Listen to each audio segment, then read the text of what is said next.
परम शांति। आज हम कल की अवतार पर बात करेंगे, क्योंकि सोशल मीडिया पर कल की अवतार पर इतनी सारी वीडियो आ रही हैं। उनमें लोगों को कल की अवतार के बारे में अलग अलग तरफ से बता रहे हैं कि कल की अवतार यहाँ होना है, ये होना है, ये होना है, मैं हूँ कल की अवतार। ऐसे कहने वाले आप बहुत वीडियो देखेंगे, मैं हूँ कल की अवतार, मैं हूँ कल की अवतार। तो वास्तव में कल की अवतार वो जो बात कर रहे हैं वो विष्णु के अवतार की बात कर रहे हैं कि विष्णु का अवतार होगा। और विष्णु, भगवान विष्णु, क्योंकि उन्होंने वादा किया है, गीता में बताया कि यदा यदा ही धर्मस्य ग्लानिर्भवति भारत अभ्युत्थानम् अधर्मस्य तदात्मानं सृजाम्यहम्। तो जब धर्म ग्लानि का टाइम होगा तब मैं आऊँगा और आकर असुरों का विनाश करूँगा और देवताओं की रक्षा करूँगा। तो असुरों का विनाश करना तो वो तो हमेशा आप धरती पर 4 युग में देखते ही रहते हैं। चतुर्युग में, सतयुग, त्रेता, द्वापर, कलयुग में भगवान विष्णु के अवतार होते ही रहते हैं। और भगवान विष्णु जब आते हैं तो उसके साथ, जैसे राम आए तो राम के साथ शंकर का मतलब 11वां रुद्र अवतार हनुमान जी भी आए। ऐसे ब्रह्मा जी भी कोई ना कोई रूप में आते रहते हैं। 33 कोटि देवता वाले भी बंदर बन के आए और लड़ाई में मदद की। तो ऐसे कई अवतार होते ही हैं। कृष्ण अवतार में भी देखो आए, द्वापर के अंत में रामा अवतार, त्रेता के अंत में हुए। ऐसे कई छोटे छोटे अवतार भी होते रहते हैं। जैसे परशुराम आए तो क्षत्रियों का विनाश कर दिया उन्होंने।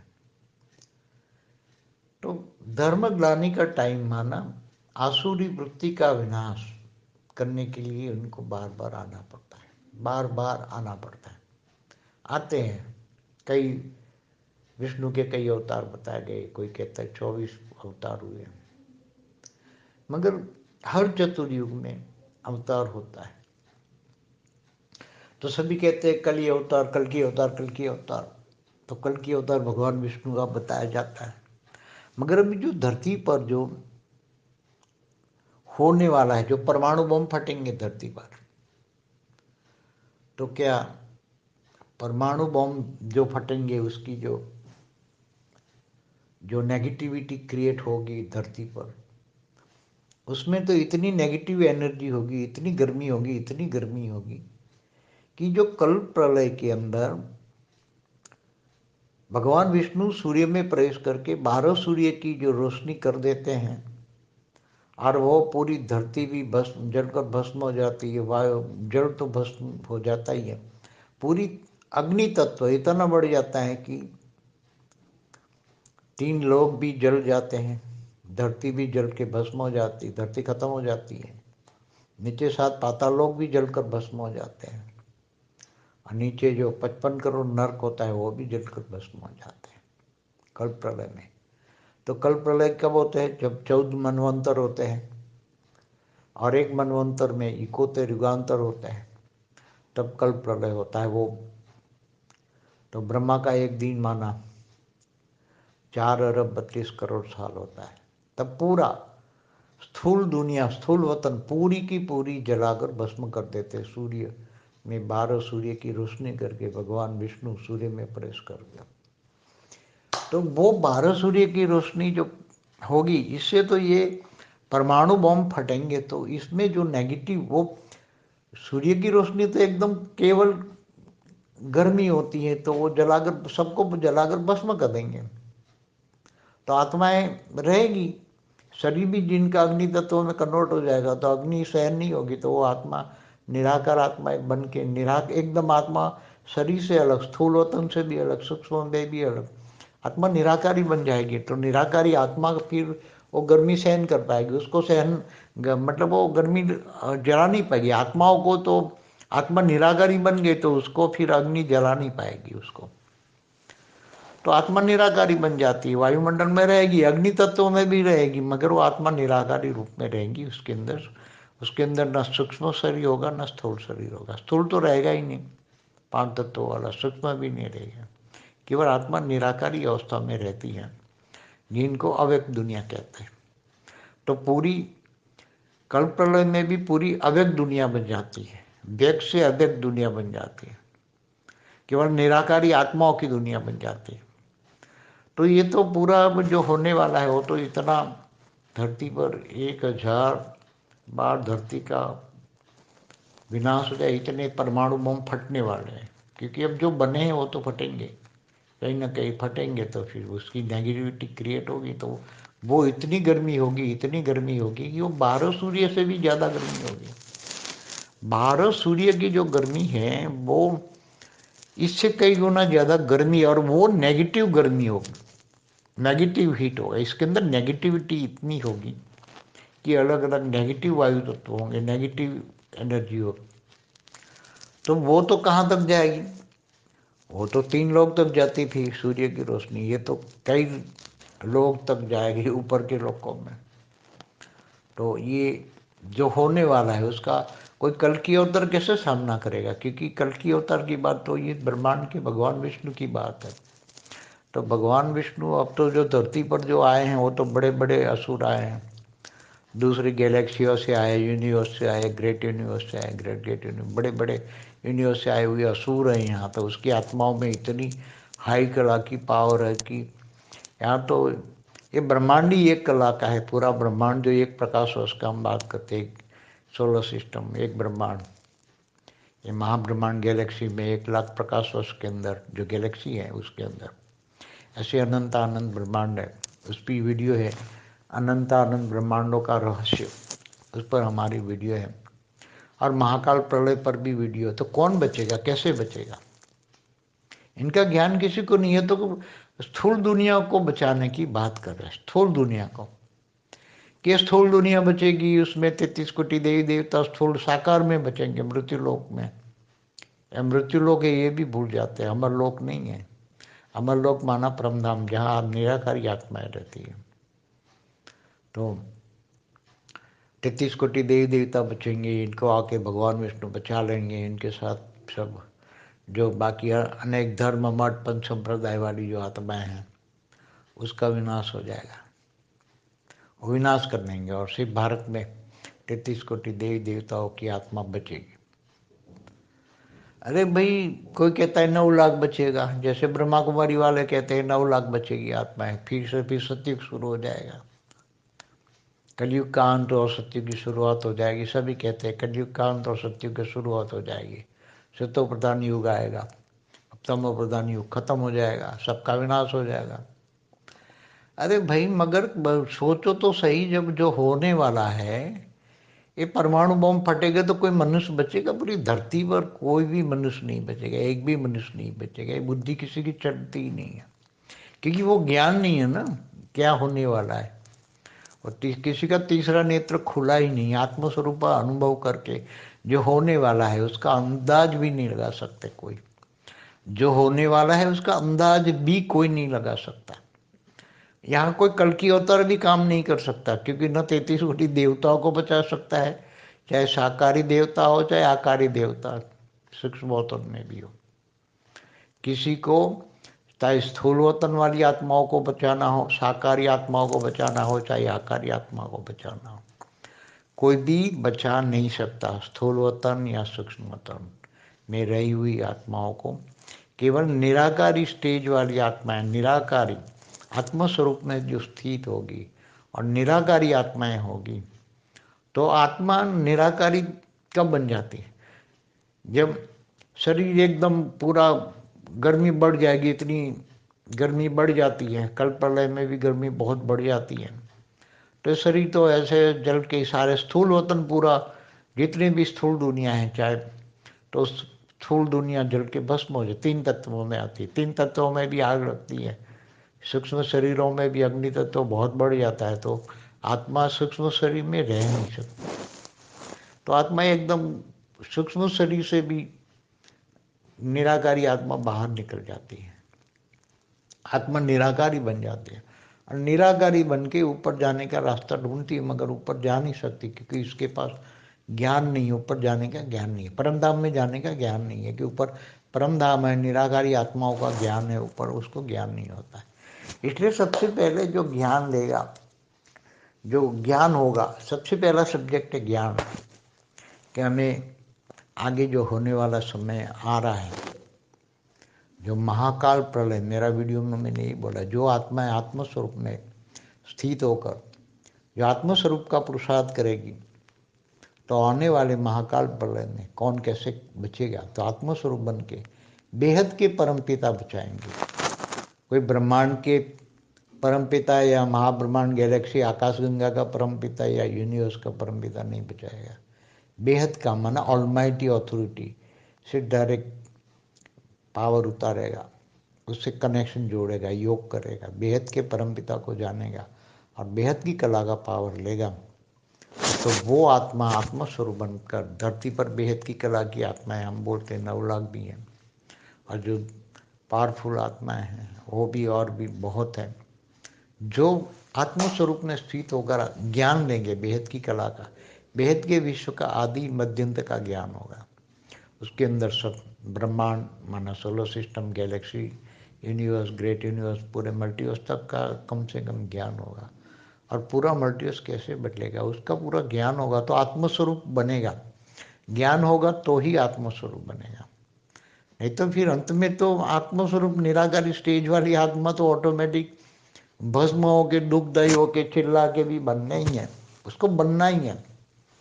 आत्मा को निराकारी रूप तो धारण करके, चाहे वो महाकाल अग्नि में जल के भस्म होके आत्मा निराकारी बनेगी, मगर उसी टाइम पर आत्मा पावर लेगी और पावरफुल बनेगी, तो उसको दूसरी पावरफुल आत्माएं होगी, वो उसको खा नहीं पाएगी। बहुत पावर होगा तो दूसरी आत्माएं निराकारी बन जाएगी। ये स्थूल वतन जो है वो सूक्ष्म वतन भी नहीं रहेगा ऊपर तक, और आत्माएं निराकारी बन जाएगी, क्योंकि स्थूल शरीर तो रहेगा ही नहीं और सूक्ष्म शरीरों में भी रह नहीं पाएगी। इतनी नेगेटिविटी होगी, इतनी गर्मी होगी, इतनी गर्मी बढ़ जाएगी, तो आत्मा निराकार बन जाएगी। मगर जो कमज़ोर आत्माएं हैं, जो एकदम परम तत्वों की आत्मा है, तो हायर कलाम की जो आत्माएं आई है, जो 8-10 कला वाली आत्माएं हैं, वो सब छोटी छोटी आत्माएं निराकार बन जाएगी, तो निराकार के अंदर आत्माओं को वो एब्सॉर्ब कर गई, अपने अंदर समा लेगी, खा जाएगी, कहने का मतलब। तो निराकारी आत्माओं को भी वो छोटी 5, 6, 8, 10 कला वाली आत्माओं है उनको खा जाएगी, छोटी आत्माओं को बड़ी आत्मा खा जाएगी। ये होने वाला है।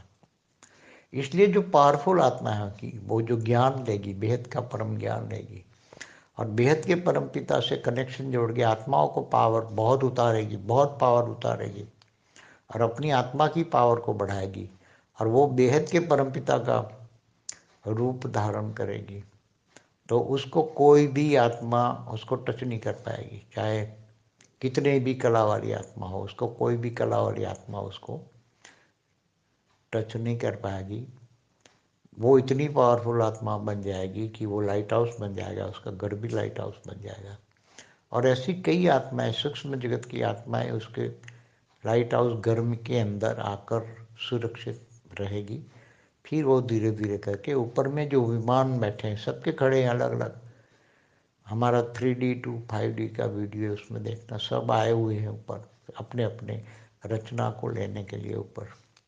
तो वो रचना जो अनेक धर्म मठपंथ संप्रदाय की जो आत्मा है, वो एकदम कमजोर आत्मा है एकदम, और तो थर्बलबार होता ही, उसकी आत्मा का अस्तित्व ही नहीं रहेगा, वो तो इतनी कमजोर आत्मा है। वो तो परम तत्वों की भी नहीं, केवल आकाश तत्व की, वो तो आकाश तत्व भी डाइल्यूट हो जाएगा, परम आकाश भी परम लाइट में डाइल्यूट हो जाएगा, परम तत्व वाली आत्माएं भी परम लाइट में डाइल्यूट हो जाएगी, या तो दूसरी आत्माएं हाई लेवल की आत्मा है दूसरी कमजोर आत्मा को खा जाएगी।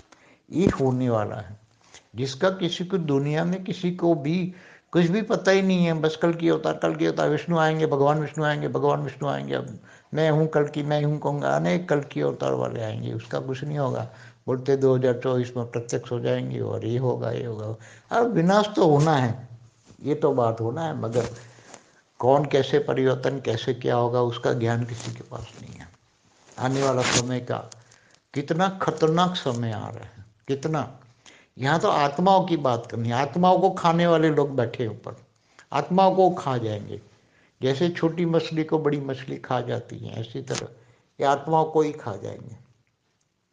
तो आत्माओं को खाने वाले का समय है, आत्माओं को, और ये समय आने वाला है, आत्माओं को ही खा जाएंगे। तो इस समय इतना डेंजर है, किसी को अंदाजा भी नहीं है। इसलिए जो हमारी महाकाल प्रलय की वीडियो है, महाकाल प्रलय में कौन कैसे बचेगा, उसका पार्ट 1 पार्ट 2 आप देखिए पूरा डिटेल में, और अनंत आनंद ब्रह्मांडों का रहस्य वाली देखिए, लाइफ इन एंड्रोमेडा गैलेक्सी में देखिए। ये सब वैरायटी ज्ञान मिलेगा आपका, बेहद का वैरायटी ज्ञान होगा। पूरा मल्टीवर्स कैसे चेंज होगा उसकी पूरी वीडियो है हमारे पास, भविष्य में कैसे परिवर्तन होगा उसकी पूरी वीडियो डिटेल में पहले भी कई साल पहले हमने बना के रखी हुई है। अनेक धर्म मठ पंच संप्रदाय कैसे खत्म हो जाएगी, उसकी आत्मा ही खत्म हो जाएगी।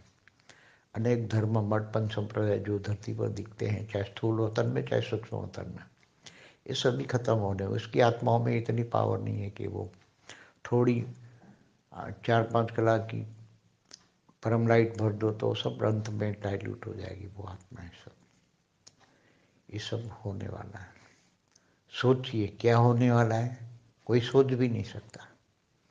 ये तो केवल बहुत ही हाई लेवल की नॉलेज हो, जिनको बेहद का विश्व का नॉलेज हो, बेहद के विश्व का आदि मध्य का नॉलेज हो, कोई ये बातें समझ पाएगा। आने वाले कल के बारे में किसी को कुछ भी नहीं पता। सब राम अवतार हुआ, कृष्ण अवतार हुआ, वो कैसे हुआ वो भी किसी को कुछ भी नहीं पता। ऐसे साकार में राम रावण का युद्ध देखा लिख लिया, महाभारत का युद्ध देखा लिख लिया, साकार की बात है। सूक्ष्मोत्तर में कैसे हुआ, सूक्ष्मोत्तर में कैसे युद्ध लड़ा जाता है, देवासुर संग्राम कैसे होते, वो तो शास्त्रों में लिखता है। देवता और असुरों का हमेशा युद्ध होता ही रहता है। तो इंद्र के पास भी असुर पहुंच जाते हैं पाताल लोक से, और इंद्र को भगा देते हैं और उसका राज ले लेते इंद्र। तो असुर भी इंद्र का राज लेके, और इंद्र भी नीचे नरक की योनि में जाता है। तो ये सभी होता रहता है, वो तो शास्त्रों में बताया हुआ है। मगर ऐसा नहीं होगा, अभी तो पूरा मतलब 5 तत्व नहीं बचने वाले हैं, न सूक्ष्म जगत बचने वाला है। ऐसा महाकाल प्रलय, जैसे महाकाल प्रलय में क्या होता है, महाशिव महाकाल बन के अनंत कोटि ब्रह्मांडों को अपने रोम रोम में समा लेता है। तो ये इससे भी भयंकर डेंजर होने वाला है, पूरा मल्टीवर्स का परिवर्तन होने वाला है। तो पूरी ज्ञान सागर में डूबिए, विचार सागर मंथन किए, ज्ञान होगा, बेहद का ज्ञान होगा, बेहद के विश्व का आदि मध्य का ज्ञान होगा, तो सारा ज्ञान समझ में आ जाएगा। नॉलेज होना चाहिए, नॉलेज का जमाना है। जैसे लौकिक में नॉलेज की वैल्यू है, ऐसे अलौकिक नॉलेज, पार अलौकिक नॉलेज, बेहद का नॉलेज, बेहद का पार अलौकिक नॉलेज, ये सब ज्ञान सागर में डूबिए, विचार सागर मंथन कीजिए। अब ज्ञान गंगा से नहीं चलेगा, ज्ञान सागर चाहिए, परम शांति। अभी भी लोगों को ये पता ही नहीं है कि कौन सा प्रलय होने वाला है, अर्ध प्रलय, प्रलय, कल प्रलय, महाकल प्रलय, महाकाल प्रलय, कौन सा प्रलय होने वाला है, ये किसी को पता ही नहीं है। इसलिए सभी जब तक ये कल प्रलय या महाकल प्रलय या महाकाल प्रलय का नॉलेज ना हो, तब तक ये सोचना, ये अनुभव करना महाकाल अग्नि का, क्योंकि महाकाल अग्नि कैसे महाकाल प्रलय करती हैं उसका कोई अंदाजा नहीं लगा सकता। ये सब ज्ञान जरूरी है। अर्ध प्रलय, प्रलय, कल प्रलय, महाकाल प्रलय, महाकल, ये सब भी बहुत जरूरी है। इसलिए ज्ञान, सबसे पहला ज्ञान लेना चाहिए। बेहद की परम शांति सोचो, बोलो परम शांति। Join us daily for live meditation, 10 p.m. to 11 p.m. on YouTube Live. Subscribe now. Website www.paramshanti.org. Email us anand@paramshanti.org. Like, share, subscribe. Join today. बेहद की परम शांति सो